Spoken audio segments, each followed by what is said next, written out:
तो इसीलिए Asian paints का क्रेडिट का अमाउंट क्रेडिट में दिखता है। ये सीजीएसटी और एसजीएसटी ये है टैक्स। तो अगर ये टैक्स है तो बैलेंस शीट में इट शोज इनटू टैक्सेस। ये देखो करंट लायबिलिटीज में चले गए तो ये जो ड्यूटीज एंड टैक्सेस है इसमें टैक्स का अमाउंट दिखा रहा है 7,200 7,200 एंड क्रेडिटर का क्रेडिटर में दिखाई देता है इस तरह से पूरा 94,400। तो अगर आप कोई भी वाउचर में अगर लेजर लोगे नहीं तो उसका इफेक्ट आ जाएगा क्या बैलेंस शीट में?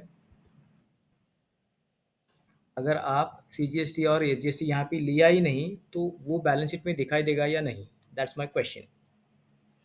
सर दिखाई देगा। कैसे? सर पहले तो हम जीएसटी पुट नहीं करते थे ना, तभी तो दिखाई देता था। हाँ, लेकिन अगर मैंने जीएसटी का एंट्री यहाँ पे लिया ही नहीं, इधर लेजर लिया ही नहीं, तो क्या उसका अमाउंट उधर दिखाई देगा? जीएसटी नो का। सर। जीएसटी नो का। सर। या that's what I was asking. अगर आप यहाँ पे लेजर नहीं लोगे तो उसका अमाउंट बैलेंस शीट में नहीं आएगा। सबको क्लियर है प्रज्वल? Yes sir. ठीक है। तो अभी ये जो एशियन पेंट्स का ट्रांजैक्शन जो था, इस ट्रांजैक्शन में colours fabric input GST SGT सब कुछ हमने लिया है ये। और ये because we have taken this in this voucher वो बैलेंस शीट में भी ऑटोमेटिकली आ गया। अभी ये जो इनपुट सीजीएसटी एचजीएसटी है ये हमको पे करना पड़ेगा। This company will pay this tax to government. बस इतना रुको। अभी हमें करना क्या है, सेकेंड हमारा ट्रांजैक्शन है। हमने तो पेंट परचेस कर दिया, लेकिन अभी मुझे परचेस करने हैं कॉटन फ्रॉम फार्मर। तो जो फार्मर होता है, एक फार्मर है for example Manali agro farms, ये है हमारा क्रेडिटर और इनके पास जीएसटी नंबर नहीं है तो ये क्या हो गया, अनरजिस्टर्ड डीलर हो गया, राइट? यस और नो? तो अगर मैं यहाँ पे मनाली से कॉटन ले रहा हूँ, मनाली, ये बिल नंबर लिखा, party's name artsy Manali agro farms, ये कंपनी है जिनसे हम कॉटन लेते हैं for our fabric. Sundry creditor है, then maintain balances bill by bill, ये तो सेम रहेगा। ये भी महाराष्ट्र का है, same state, but they don't have GST number. Farmer के लिए ज़रूरी नहीं होता है। तो यहाँ पे मैं सेलेक्ट करूँगा अनरजिस्टर्ड। तो ये इनसे अगर हमने परचेस किया तो ये हो जाएगा परचेस फ्रॉम अनरजिस्टर्ड डीलर। अभी समझ में आ रहा है? यस नो कुछ ना कुछ बोलो। Yes sir. ठीक है। तो देखो इससे अगर मुझे कुछ परचेस करना है तो फॉर एग्जांपल कॉटन परचेस करना है, मैं क्या कर रहा हूँ अभी इधर change mode to item invoice, alt C, purchase goods ledger. लेकिन ये परचेस गुड्स का लेजर है और लोकल से परचेस कर रहा हूँ मैं, इसलिए एंड में लोकल लिखा, अंडर परचेस इन्वेंट्री यस होगा, जीएसटी एप्लीकेबल है, कितना जीएसटी एप्लीकेबल है यहाँ पे बता दो, yes. This is local transaction, तो सिलेक्ट परचेस टैक्सेबल, समझ लो इस पर 12% जीएसटी है तो 12% लगा दिया, गुड्स है तो goods, that's it. Now we have set GST to this purchase goods local. Alt C करते हैं, एक कॉटन का गुड्स बना देते हैं, cotton under primary, alt C, ये हम केजीज में परचेस करेंगे तो किलोग्राम्स, यूनिट क्वांटिटी कोड में भी केजीस ले लिया, नॉट एप्लीकेबल, इधर जीएसटी लगाने की ज़रूरत नहीं है, ऑलरेडी हमने जीएसटी यहाँ पे लगाया परचेस गुड्स में। तो कॉटन समझ लो हमने 1000 केजी लिया है, 1000 केजी पर केजी प्राइस था 233, तो टोटल प्राइस हो गया 2,33,000, 233,000। अभी इस पे जो जीएसटी आएगा वो कौन सा होगा? सीजीएसटी, जीएसटी और IGST. Sir CGST and SGST। ठीक है, तो मैं यहाँ से इनपुट सीजीएसटी ले रहा हूँ। इनपुट सीजीएसटी देखो 13,900 एंड इनपुट एसजीएसटी। तो अगर हमने इस तरह से ले लिया तो ये 13,980, 13,980 जो जीएसटी है इसको मैं कंप्लीट कर रहा हूँ। अभी ये 13,000 जीएसटी आपको बैलेंस शीट में दिखाई देगा। Balance sheet, current liabilities, duties and taxes, ये देखो पहले वाला जीएसटी कम था, अभी इसमें ऐड हो गया। इन डिटेल यहाँ पे देख सकते हो। मनाली एग्रो फार्म से 13,980 रुपीज़ का जीएसटी वो ऐड हुआ है। मतलब आप परचेस के लेजर में अगर कोई भी जीएसटी का अमाउंट लेते हो, लेजर लेते हो, तो that will show up in balance sheet. ये क्लियर है? Yes sir. Yes sir. लेकिन अभी हमें इसमें चेंज करना क्या है? अगर कोई अनरजिस्टर्ड पार्टी है और उनसे अगर हम परचेस कर रहे हैं तो परचेस के लेजर में जीएसटी के लेजर्स नहीं लेने हैं। दिस इज़ द वे, क्योंकि मनाली एग्रो फार्म जो हमें बिल भेजेगा इसमें सीजीएसटी और एजीएसटी वो नहीं लिख पाएगा, क्योंकि उनको वो हक नहीं है। गवर्नमेंट बोलती है अगर आप रजिस्टर्ड हो, आपके पास जीएसटी नंबर है, तभी आपके बिल में जीएसटी आएगा, अदरवाइज नहीं। अब ये मनाली एग्रो के पास जीएसटी नंबर नहीं है, तो इसका हो जाएगा बिल ऑफ सप्लाई, जिसमें वो क्या लिखेगा, हमारी कंपनी का नाम, क्या बेचा है, कॉटन, कितना, 1000 केजी, इसका प्राइस 233, इधर सीजीएसटी एचजीएसटी नहीं है। तो अगर ऐसा है ट्रांजैक्शन तो मुझे टैली में भी ये ट्रांजैक्शन चेंज करना पड़ेगा। उसके लिए जाएंगे डे बुक में, एंड ये जो परचेस का ट्रांजैक्शन था देखो मनाली एग्रो फार्म, इसको मैं फिर से डिलीट कर रहा हूँ, delete, and let's create one more. Voucher में जाते हैं, bill number Manali 123, parties name है मनाली एग्रो फार्म्स, जो अनरजिस्टर्ड है। देखो अनरजिस्टर्ड है, अगर वो अनरजिस्टर्ड है तो उसके सेल्स के बिल में जीएसटी नहीं होता है, एंड दैट्स व्हाई ये जो परचेज गुड्स लोकल का है ना, इसके लिए मैं अलग से नया ये बनाऊंगा लेजर, पर पहले तो मैं यही ले रहा हूँ परचेज गुड्स, फिर कॉटन 1000, रेट था 233, बस इतना ही करना है। इसके बाद जीएसटी आएगा ही नहीं, ये ट्रांजैक्शन ऐसे ही कंप्लीट हो जाएगा विदाउट जीएसटी।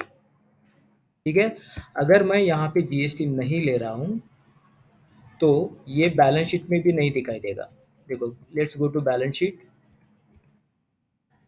करंट लाइबिलिटीज में सन्ड्री क्रेडिटर में दिखा रहा है, लेकिन देखो ड्यूटीज एंड टैक्सेस में पहला जो ओल्ड टैक्स था 14,000 वही दिखा रहा है। मतलब आप जब परचेस लेजर में जीएसटी का लेजर नहीं लोगे तो ये बैलेंस शीट में भी नहीं आएगा। Is it clear now? तो अभी ये क्यों बता रहा हूँ मैं, जब आप किसी भी अनरजिस्टर्ड डीलर से परचेस करते हो तो आपके परचेस वाउचर में जीएसटी नहीं होगा, because of that balance sheet में भी जीएसटी नहीं आएगा बैलेंस शीट में। लेकिन आप क्या हो, रजिस्टर्ड डीलर हो, तो इस ट्रांजैक्शन में जो भी जीएसटी हो रहा है ये आपको गवर्नमेंट को पे करना होता है। तो इसीलिए सबसे पहले ये जो जीएसटी हो रहा है आपको बैलेंस शीट में लाना पड़ेगा। तो कैसे लाते हैं इसके लिए एंट्री है, लेकिन before that purchase from unregistered dealer है, इसको बोलते हैं RCM, that means reverse charge mechanism. या अच्छे से ध्यान में रखो, रिवर्स चार्ज मैकेनिज्म। रिवर्स में चार्ज मैकेनिज्म कब आएगा?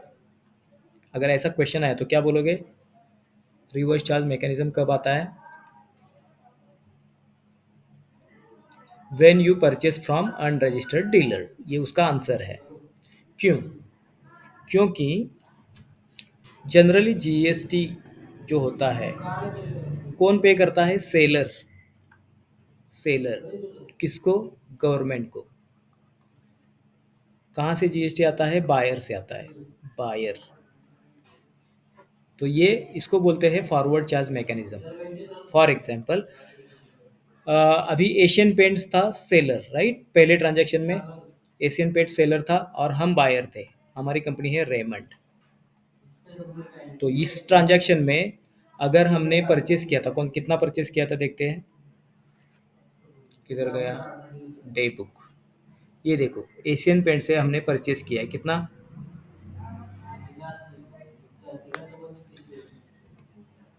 परचेस कितना किया है? देखो 94,400 पूरा अमाउंट है, जिसमें 80,000 रुपीज़ कलर्स का प्राइस है और 14,000 रुपीज़ जीएसटी है। 94,400, ठीक है। देखो, तो एशियन पेंट से ये सेलर है, टोटल बिल है 94,400, जिसमें 80,000 रुपीज़ होगा एशियन पेंट्स का, ऊपर का 14,400 है जीएसटी।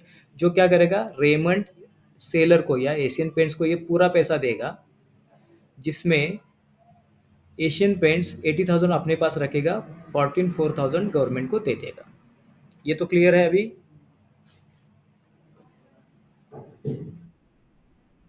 तो रेगुलर जो ट्रांजैक्शन होता है या ये इसको बोलते हैं नॉर्मल ट्रांजैक्शन। नॉर्मल जीएसटी में नॉर्मल ट्रांजैक्शन होता क्या है? जब सेलर सेल करता है, बायर से प्राइस और जीएसटी दोनों लेता है, जीएसटी गवर्नमेंट को पे करता है, ये है नॉर्मल ट्रांजैक्शन। इसको बोलते हैं forward charge mechanism. Normal transaction means forward charge, buyer से पैसा जीएसटी आ गया सेलर के पास, सेलर ने गवर्नमेंट को पे कर दिया, क्योंकि ये सेलर की रिस्पॉन्सिबिलिटी होती है। Take money from buyer with GST, pay GST to government, ये सेलर की रिस्पॉन्सिबिलिटी है। Is it clear now? ये वाला। हाँ, लेकिन ये कब होगा? अगर सेलर के पास जीएसटी नंबर है, तभी ये सेलर जीएसटी कैलकुलेट ले पाएगा and then he will pay to government. लेकिन अगर जीएसटी, ये सेलर के पास जीएसटी नंबर नहीं है, हमारे केस में, दूसरे केस में मनाली एग्रो फार्म जो है, मनाली, इनके पास जीएसटी नंबर नहीं था। तो ये जब सेलर बन गया, देखो ये सेलर है हमारे लिए और हम है रेमंड जो बायर है, ये है बायर।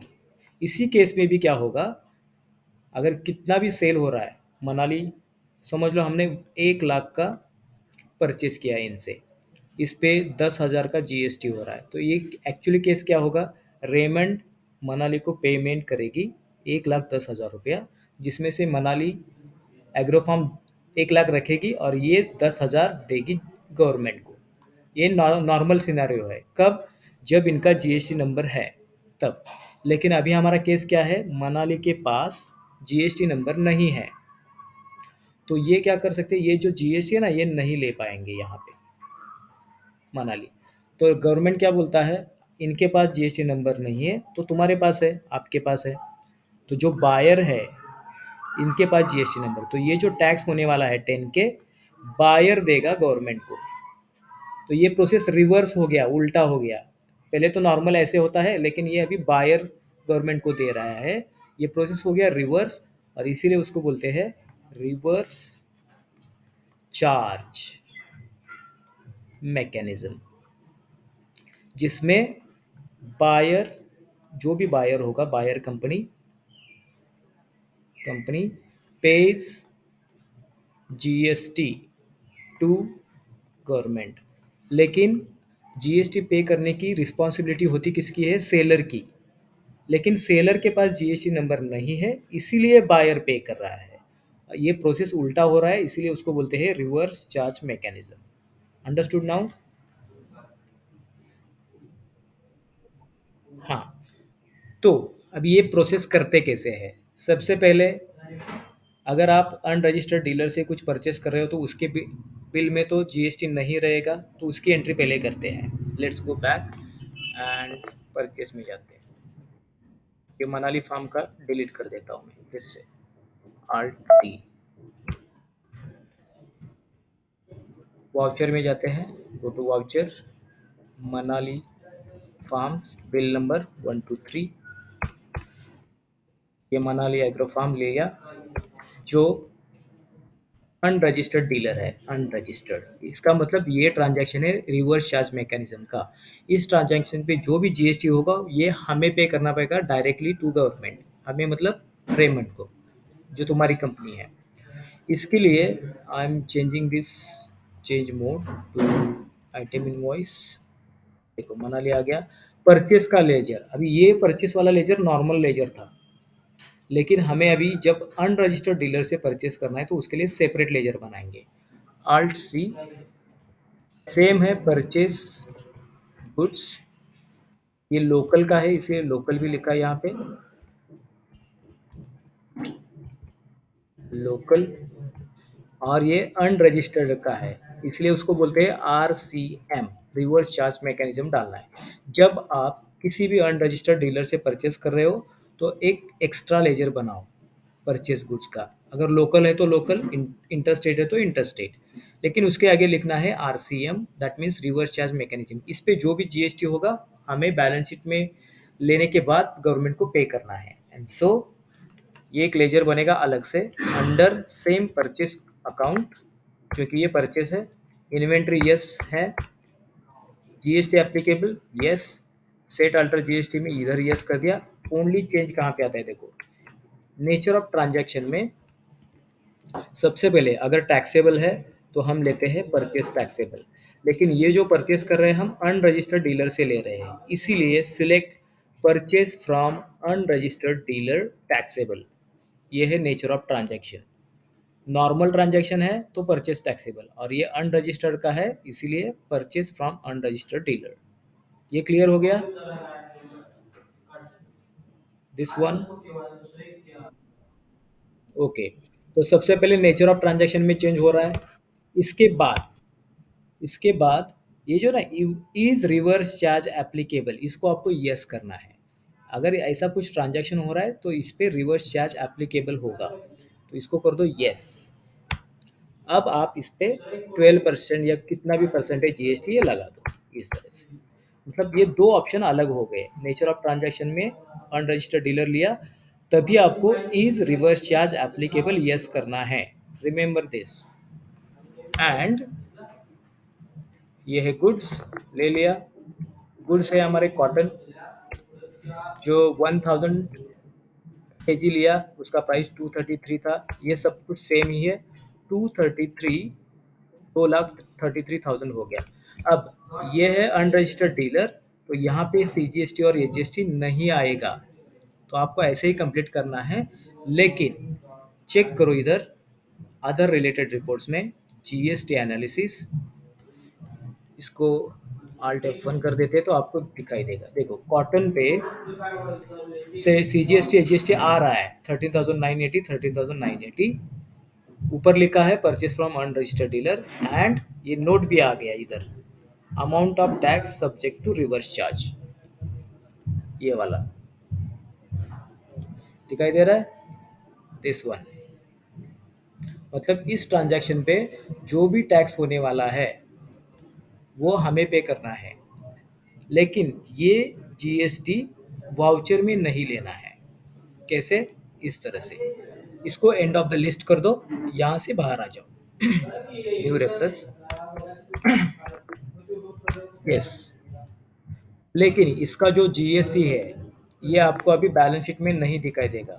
बैलेंस शीट में चले जाते हैं, current liabilities, duties and taxes में देखो ये नहीं आ रहा है, तो अभी इसको यहाँ पे लाना होता है, उसके लिए कुछ एडजस्टमेंट एंट्रीज करने होते हैं, तो वो अभी कर देंगे। तो जब आपको अनरजिस्टर्ड डीलर के ट्रांजैक्शन का जीएसटी बैलेंस शीट में लाना है तब आपको जाना है जर्नल वाउचर में, because this is adjustment entries. Go to journal, journal में जाने के बाद आपको एक ऑप्शन दिखाई देगा यहाँ पे स्टैट्यूटरी एडजस्टमेंट, ये देखो स्टैट्यूटरी एडजस्टमेंट का एक ऑप्शन है इधर, दिस वन। स्टैट्यूटरी मतलब टैक्स का एडजस्टमेंट है, इसीलिए तो सबसे पहले go to journal, then statutory adjustment पे क्लिक कर दो। नाउ ये पूछेगा ये एडजस्टमेंट क्यों करनी है, इट इज़ फॉर जीएसटी। तो जीएसटी को क्या करना है, हमारी लाइबिलिटी है जो बढ़ानी है, that's why select here increase of tax liability. ऐसे तो ये टैक्स लाइबिलिटी हमारी क्यों बढ़ानी है, मतलब हमारा रिस्पॉन्सिबिलिटी हम क्यों बढ़ा रहे हैं, क्योंकि हमने परचेज फ्रॉम अनरजिस्टर्ड डीलर किया है इस तरह से। तो ये परचेज फ्रॉम अनरजिस्टर्ड ले लिया। अभी इधर डेबिट टू इनपुट सीजीएसटी कितना अमाउंट था, 13,980 राइट। फिर से डेबिट करना है इनपुट में 13,000, एक मिनट, फिर से डेबिट कर दिया, इधर फिर से डेबिट कर दिया, डेबिट टू यस जीएसटी, दोनों अमाउंट लिख लिए। अभी क्रेडिट, तो अगर बैलेंस शीट में कुछ लेना है तो बैलेंस शीट का नाम ही क्या होता है, बैलेंस शीट। अगर डेबिट में कुछ है तो क्रेडिट में भी कुछ होगा, इसीलिए इधर क्रेडिट में हमें एक नया लेजर बनाना पड़ता है, उसको बोलते हैं आरसीएम, मतलब reverse charge mechanism tax. Reverse charge mechanism का जो भी टैक्स है इधर ले लो, अंडर करंट असेट लेना है, अंडर करंट असेट। बाकी इसको कुछ नहीं करना है, जस्ट सिलेक्ट आरसीएम टैक्स का ledger under current asset and ये देखो 27,980 जो भी टैक्स है ये ऑटोमेटिकली बैलेंस शीट में आ जाएगा। प्रोवाइड जीएसटी डिटेल्स में इसको यस कर दिया। क्यों किया है ये, क्योंकि हमने गुड्स परचेज किया है इसलिए, और ये एंट्री आपका अभी कंप्लीट हो गया। ये टैक्स अभी बैलेंस शीट में आपको दिखाई देगा करंट लाइबिलिटीज में, just give me a second. ये देखो आ गया, इधर आ गया, ठीक है। Okay, let's purchase something from किसी और से। देखो वाउचर में चले जाते हैं एंड परचेज वाउचर। अभी परचेज क्या कर रहे हैं हम इनसे, क्या परचेज करेंगे, कलर्स तो ले लिया, बटन्स लेते हैं, बटन्स फैब्रिक के लिए बटन्स चाहिए ना, तो कोई और एक कंपनी है जो हमें बटन्स बना के देती है, चलो उसको कर देते हैं। तो buttons 1 2 3, parties name Kareena buttons limited, ये कंपनी है, और ये कंपनी है सेंट्रिक क्रेडिटर, जिनसे हम बटन्स लेते हैं। 30 डेज का क्रेडिट पीरियड है, और ये महाराष्ट्र की नहीं है, इसको हम कर देते हैं किसी और स्टेट का, केरला का है समझ। स्टेट केरला है लेकिन वो रजिस्टर्ड नहीं है, इसका मतलब इनका जीएसटी नंबर नहीं है, सो आई एम टेकिंग अनरजिस्टर्ड। ये समझ में आ गया अनरजिस्टर्ड क्यों किया है। हाँ, तो ये अलग स्टेट का है लेकिन फिर भी ये अनरजिस्टर्ड है, इस पे कौन सा जीएसटी होगा अगर इनसे हमने कुछ परचेज किया तो,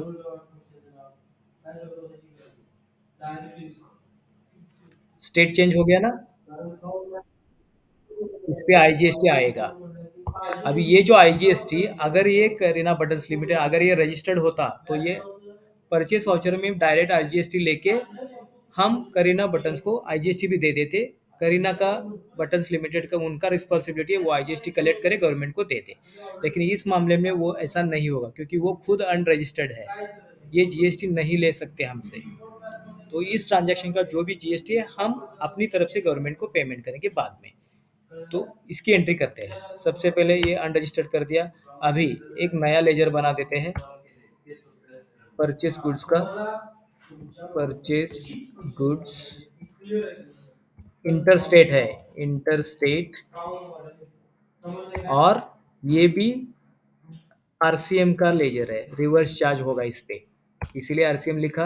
under purchase accounts inventory values are affected, yes.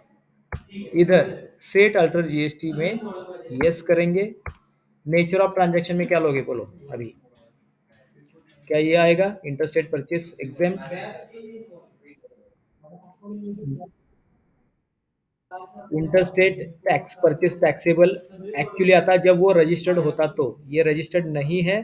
So interstate purchase from unregistered dealer, इसको लेना है आपको अभी, क्योंकि ये करीना प्राइवेट लिमिटेड अनरजिस्टर्ड है। So inter state purchase from unregistered dealer लिया है। रिवर्स चार्ज एप्लीकेबल है या नहीं, इस पे रिवर्स चार्ज एप्लीकेबल है, क्योंकि ये वो अनरजिस्टर्ड है, तो इधर भी यस हो जाएगा, रिवर्स चार्ज एप्लीकेबल। इसका टैक्स रेट मैं लगा रहा हूँ अभी, 12 ले लिया हमने, चलो 5% ले लेते, 5%। ये है गुड्स, ये भी लेजर बन गया। आल्ट सी करके बटन्स का एक स्टॉक आइटम बना देते हैं अंडर प्राइमरी। केजीज में लेते हैं, चलो केजीज में ही लेंगे, नॉट एप्लीकेबल, इधर कुछ चेंज नहीं करना। स्टॉक आइटम आ गया 2000 KGs buttons, we bought, price था 150 रुपीज़ पर केजी, 3 लाख रुपए हो गए इसके, देखो। लेकिन ये है अनरजिस्टर्ड, तो इधर जीएसटी का लेजर नहीं आएगा, इनपुट आईजीएसटी वाला आएगा नहीं, लेकिन चेक कर सकते हैं हम इस पे कितना जीएसटी होगा। उसके लिए रिलेटेड रिपोर्ट्स में जाके GST tax analysis, alt F1 कर दिया, इन डिटेल दिखाई दे रहा है, देखो। ये inter state purchase from unregistered dealer है, बटन्स पे इंटीग्रेटेड टैक्स हो रहा है 15,000 रुपीज़ 5% से, और ये amount of tax subject to reverse charge है, ये अमाउंट हम पे करेंगे। तो अगर ऐसा नोट आ रहा है, इसका मतलब डोंट टेक जीएसटी लेजर इधर। देखो अगर आप लेते भी हो, इनपुट आईजीएसटी का ledger under duties and taxes, GST integrated tax, ये देखो आपने ये लेजर लिया भी, तो यहाँ पे ऑटोमेटिकली अमाउंट नहीं आता है, क्योंकि ये एक्चुअली जब ये करीना बटन से सेल्स का लेजर आएगा, उसमें इनपुट आईजीएसटी वो होता ही नहीं, इसलिए आपको भी यहाँ पे नहीं लेना है। So end of the list. चलो ये ट्रांजैक्शन समझ में आ गया अनरजिस्टर्ड परचेज का, अंडरस्टूड और नॉट? हेलो, हाँ। अभी इस पे जो टैक्स हुआ था ना 15,000 रुपीज़, इसको हम बैलेंस शीट में लाएंगे। उसके लिए एक नया transaction, go to journal voucher. सबसे पहले दिस इज एडजस्टमेंट है टैक्स की, इसीलिए राइट हियर स्टैट्यूटरी एडजस्टमेंट पे क्लिक कर दो। देन क्लिक ऑन जीएसटी, ये जीएसटी की एडजस्टमेंट है। क्यों करना है? इंक्रीज ऑफ टैक्स लाइबिलिटी, हमारी टैक्स लाइबिलिटी हम बढ़ा रहे हैं, वो उसकी लाइबिलिटी है लेकिन हमारे पास आ रही है। So increase of tax liability, क्यों? Because purchase from unregistered dealer किया है, एंटर कर दिया। Debit to input IGST, amount कितना था? 15,000 रुपीज़, जो अमाउंट था वो टैक्स का, एंटर। क्रेडिट टू वही आरसीएम टैक्स, ये रिवर्स चार्ज का जो टैक्स है उसको लेना है बस, 15,000 rupees. Provide GST details, yes, किस लिए? गुड्स के लिए है, और ये भी एंट्री अभी कंप्लीट होगी 15,000 रुपीज़ की। अब ये टैक्स आपको बैलेंस शीट में दिखाई देगा, करंट लाइबिलिटीज में जाके ड्यूटीज एंड टैक्सेस, ये देखो 15,000 रुपीज़ आईजीएसटी आ गया इधर। Understood now? You can try now.